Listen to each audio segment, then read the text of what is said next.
And we're back for another special no-hitter edition of the Double Switch podcast. Johnny, there's so much to talk about in this episode. It's either going to run too long or we're not going to be able to get to everything. But yeah, let's just start it off. I mean, how was your week? How was sitting through this just team of destiny vibe type week? It was a fun week to be a fan. Yeah, Josh.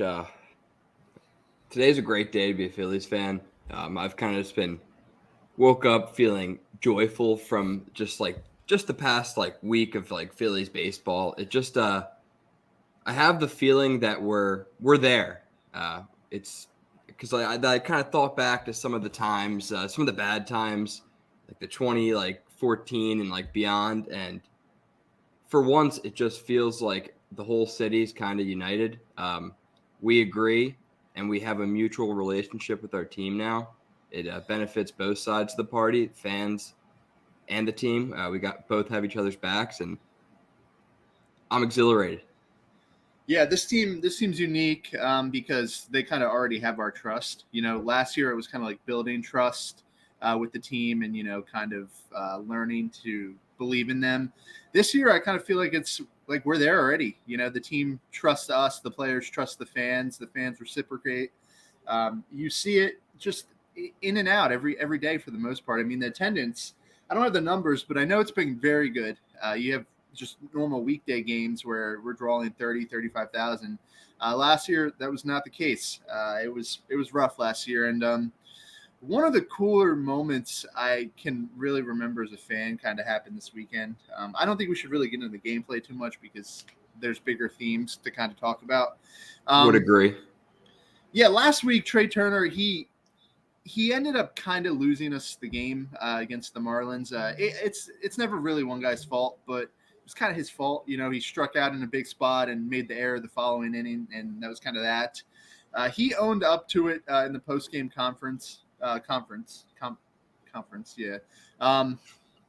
Yeah, he said he cost us the game, and he felt really bad, and you can kind of tell.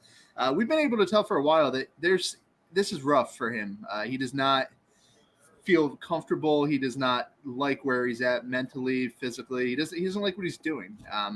And fans can kind of show their frustration as they will. But at the end of the day, when someone's not performing like that, 99% of the time, they're more upset about it than anybody else. And it was very clear that was the case with Trea Turner.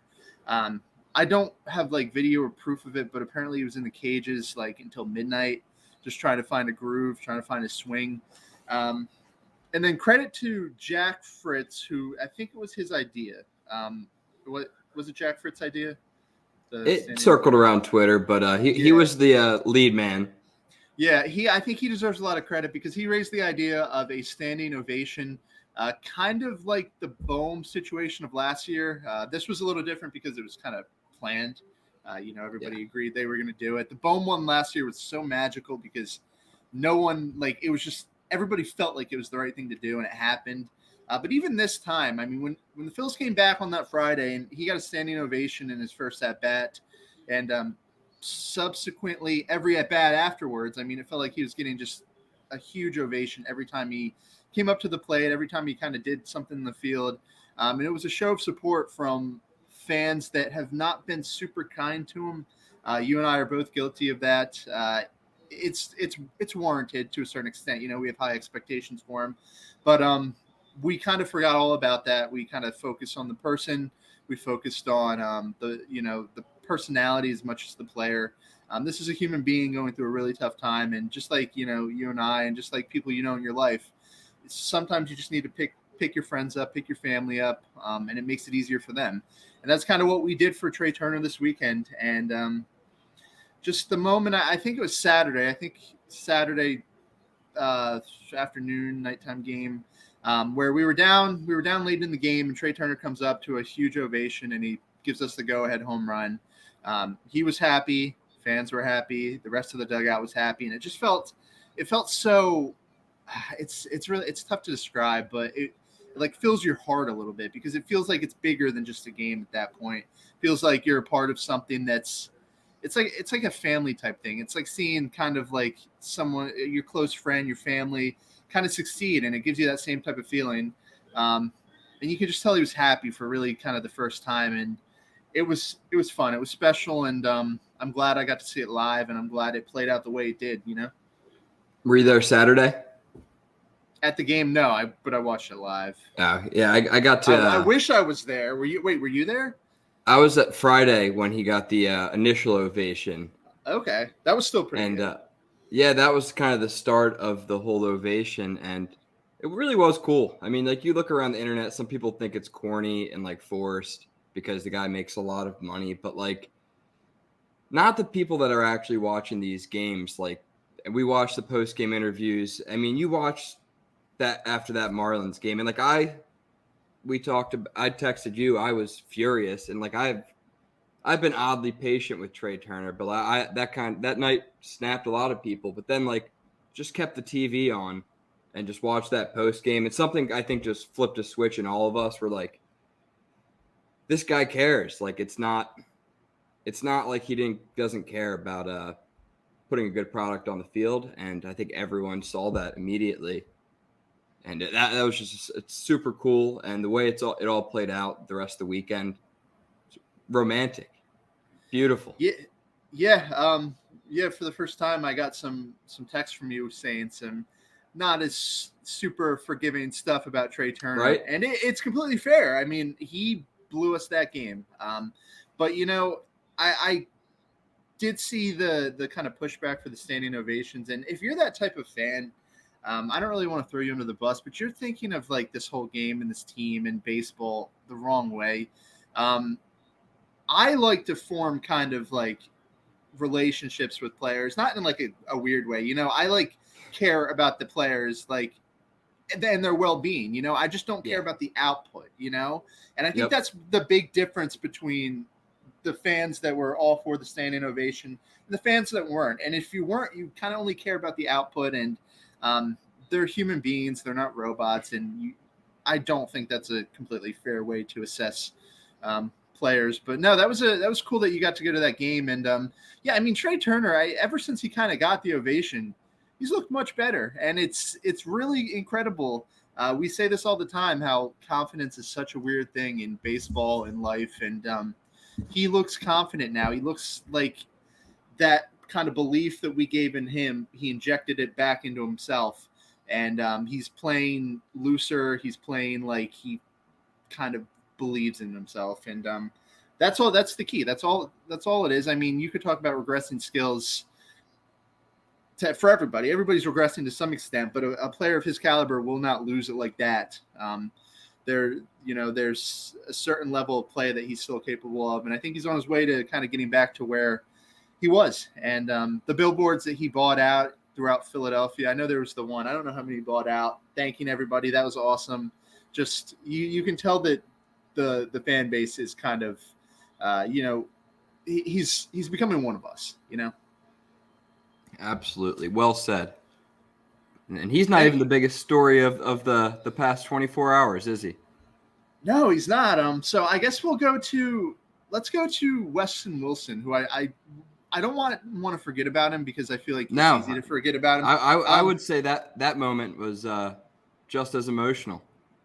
Yeah. So I think you've been calling for Weston Wilson for a while now, and I knew he was doing very well, and I knew he probably deserved a chance, but I wasn't really kind of on the bandwagon like you were. So I'll kind of like throw it to you, because you're kind of the Weston Wilson guy.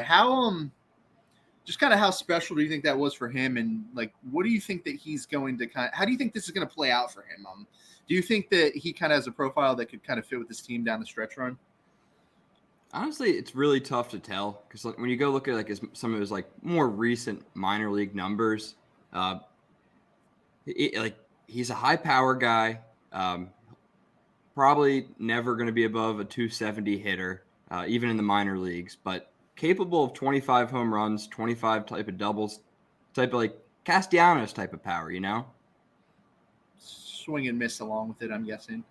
Yes, there is a lot of swing and miss. We didn't see a lot of it yet because it's early, but honestly, I don't even think we need to look too far ahead with Weston Wilson. Any contributions he can make while he has the opportunity, it's just incredible. Yeah, It's and extra. It's a luxury that we have guys like this. His first start, home run in his first at bat. That's just, I mean, that's special for anybody, and it's even more special for a 28-year-old rookie he's grinded. He's grinded for a long time. 2017 draft pick, and I believe that was out of college. So you're talking, he's going on 10 plus years of just non MLB level baseball. And it's a lot of baseball, man. Yeah, it's a long time to kind of grind and not know what the future holds. Not knowing if it's just a dead end or whatever. But it's a testament to his willpower that he's even here. And I'm glad that he had the game that he did with the first at bat home run and 2 walks that followed. He'll never forget that moment, and neither will his parents. I don't know if you saw the video of his dad crying. Man, just the whole team's tugging at my heartstrings this weekend. Yeah, no, a whole lot going on, and it really gets you in your feels, Yeah, now the Phillies certainly remind all of us that we're all real people, even though we see each other behind screens and communicate behind screens. People are all very real stories and real families. Super, super cool moment for him.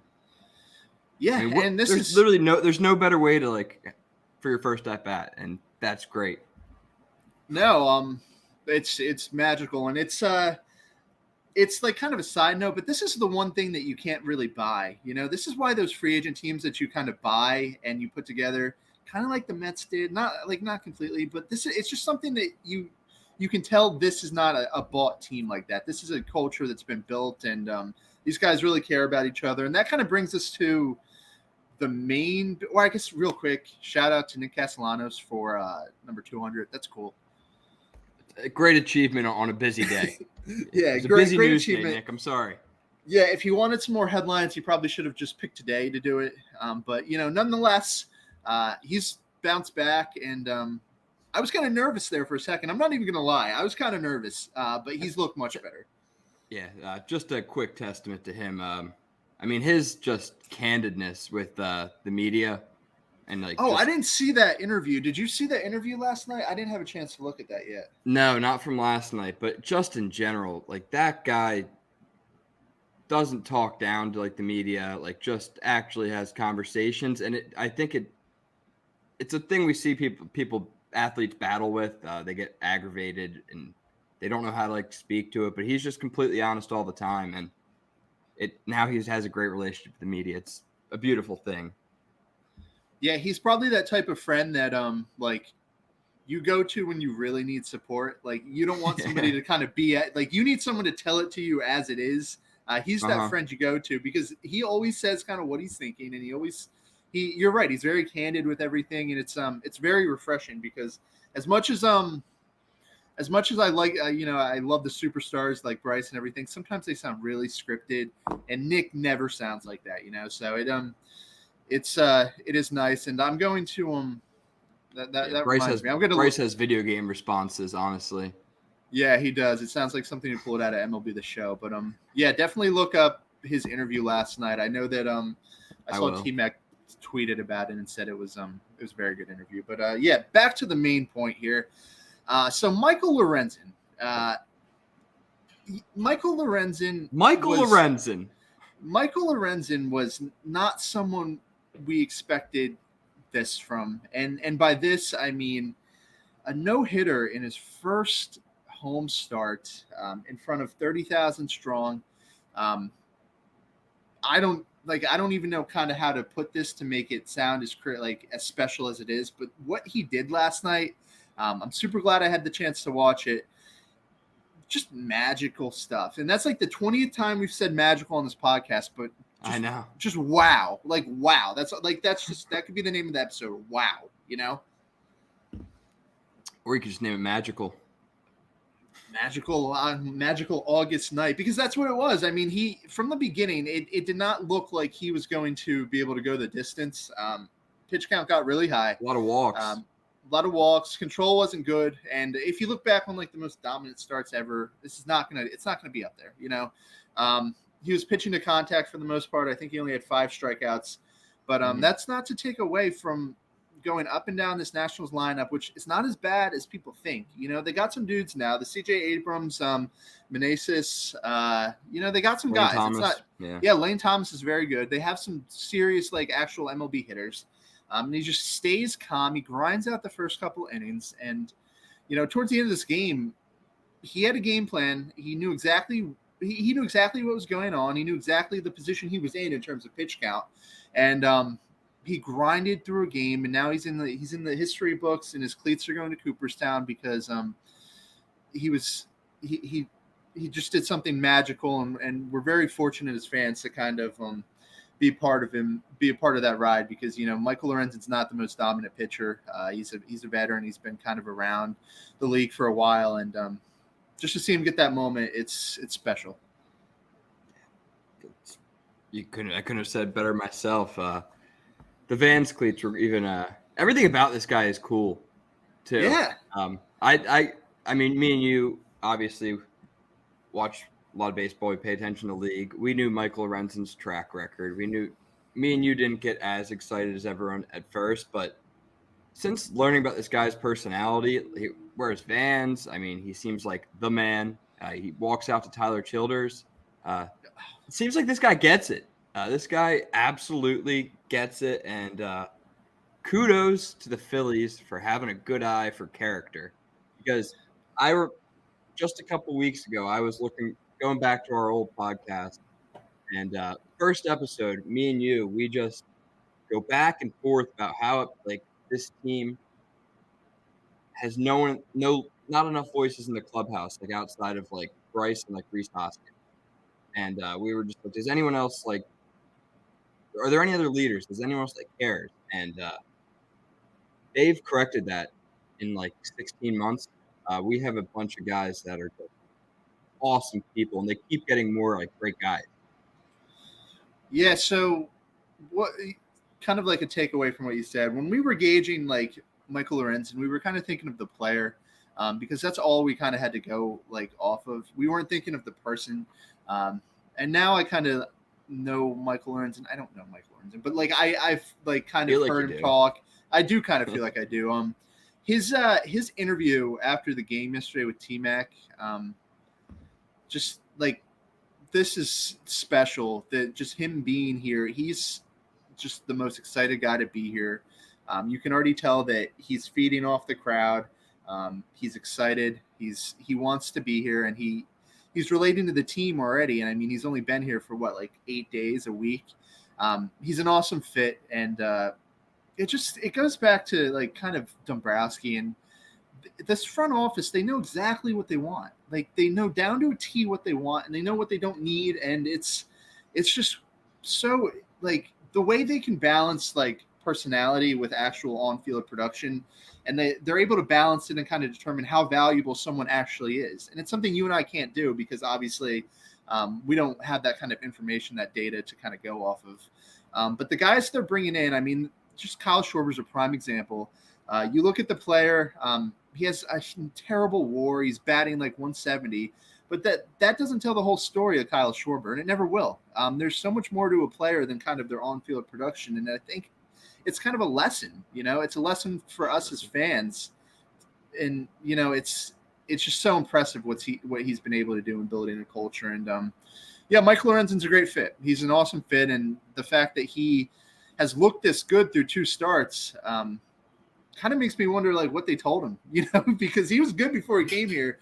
I haven't had a chance to look at what he's doing differently, but it might be a Caleb Cotham effect too. Did you catch that in one of his interviews? Lorenzen mentioned that Cotham had him throw his changeup for the first time this year. Changeup looked really good yesterday. Is that? Yeah. Wow, I didn't know that. It was the Fransky interview because I had it on my phone. He was saying that Cotham said, "Hey, why don't you bring back the changeup this game?" And then he said it worked, and his other pitches worked, and it's no coincidence that he pitched well. Yeah, he was very confident in his stuff, and I love. I mean, just watching a guy attack like that is refreshing. He just, it's kind of like, hey, I'm going to beat you. And he just has that confidence that I wished he should hang out with Nola. Yeah. They should Good be best idea. friends. Yeah. Yeah, that's you might be onto something there. But yeah, no, that's interesting. I didn't know about the changeup and even like the front office strategy, it just blends so well with the managerial strategy, and you can tell they're both on the same page, and it's it's good. And I'm curious to kind of see how they handle him down the stretch run, because he threw 124 pitches last night. I know they kind of got him with the intention of they wanted to trade for someone who could come in relief down the stretch, and I know that he can do that. So is this a situation where we're kind of looking at him going to the bullpen? I don't know if you can even consider that based off of how well he's looked, but that will be a very interesting plot line to kind of see unfold coming. Yeah, from the sounds of it, I heard like a brief Thompson interview from before the game yesterday. And he mentioned that it's going to be it's going to be based off performance and health, essentially. I mean, because they have guys like Sanchez and Lorenzen that haven't thrown many innings, and guys like Suarez who can be a good reliever down the stretch. So it's going to be that. It will be something to keep an eye on. Absolutely. Yeah, that will be very interesting. But yeah, that kind of wraps up Michael Lorenzen. Also, T-Mac and Kruk did a great job on the call. I didn't hear Fransky, but I'm sure he did a very good job. Yeah. And shout out to the fans for being 100% engaged, and the ovation that he got coming out for the ninth was amazing. And shout out to Rob Thompson for letting him go in 2023 or whatever year we're in. You don't see pitchers kind of have that leash like Lorenzen did last night, and I wish they did, because you only have a chance to make history like that once in your career, maybe twice if you're lucky, and no one regrets it, and it was just magical start to finish. So anything else on Lorenzen? Nothing else on Lorenzen. Wanted to tip the cap to Thompson. He won't catch me saying a bad word about him. I think he's kind of got his golden touch back, that he kind of was fumbling around a little bit. But now Thompson, I'm starting to realize, I was listening to back when we were complaining about Joe Girardi at the beginning in season 1 of the podcast, and these are the good days, man. These are the good days. It could be a lot worse. One last thing. Johan Rojas is quite possibly the best center fielder I've ever watched on this team. Like he is insane. And I don't know what the future holds with the bat, but I mean, he brings enough value with his defense to literally just be in the lineup every night, because 9 out of the 27 outs were him. Like 33% of the outs that Lorenzen got last night were because but were caught by Johan Rojas in center field. And I just feel so good when the ball's hit out there, because he is going to run it down. It's refreshing. I mean, yeah, I'm actually glad you touched on that, because he's electric out there, and I think he's the best center fielder it feels too early to say it, but like the way he moves around the outfield, I have never seen before. Dude, he might be the best center fielder since like early career Kevin Kiermaier. Like, he's that good. Okay, I thought you were gonna go back to Willie Mays for a second. Oh my god, no! I don't know if I can bring Willie Mays into it, but I think Kevin Kiermaier. We'll leave Willie Mays out of this. Let's go with Kevin Kiermaier. But yeah, that kind of concludes the week. I don't really want to get into gameplay too much, because that's kind of like secondary. But it was a good week, and bringing up the top of the wild card, which is somehow where we're at. It doesn't feel like it's necessarily gone that smooth, but we're here, and I guess that's the only thing that matters. It's at the end of the day. One thing. When do we play the Braves next? I have no idea. We haven't played the Braves in a minute. Those guys have been active on Twitter. They don't like our success. The rivalry's hot right now, so I'm ready to have a statement series against those guys. Yeah, they're amazing, but I'm not scared of them. I'm not really scared of anybody. Bit. Yeah. Their pitching's mid. Yeah, Spencer Strider should be way better than he's been. I don't know what's going on there. He's got like a 4 ERA, which is crazy. I only know that because he's on my fantasy team. But no, I'm looking forward to that. And one last thing I wanted to touch on. last episode, I was very frustrated, but one thing I did say that was correct, Alec Boehm should be in the 2 spot in the lineup. He's perfect there. So you can discredit the rest of the stuff I said because they proved me wrong this week, but Alec Boehm should be our 2-hitter. No more questions asked. Agreed? 100% agreed. It's the perfect fit.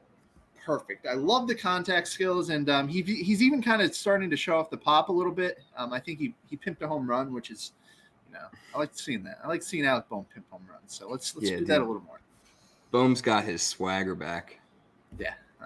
But no, that's kind of all I got. You got anything else? It was a fun week, and hopefully this week it's not going to be more fun, but hopefully this week's, fun again. Yeah, just hope the Phils keep winning some series, and I'm excited, man. Yeah, me too.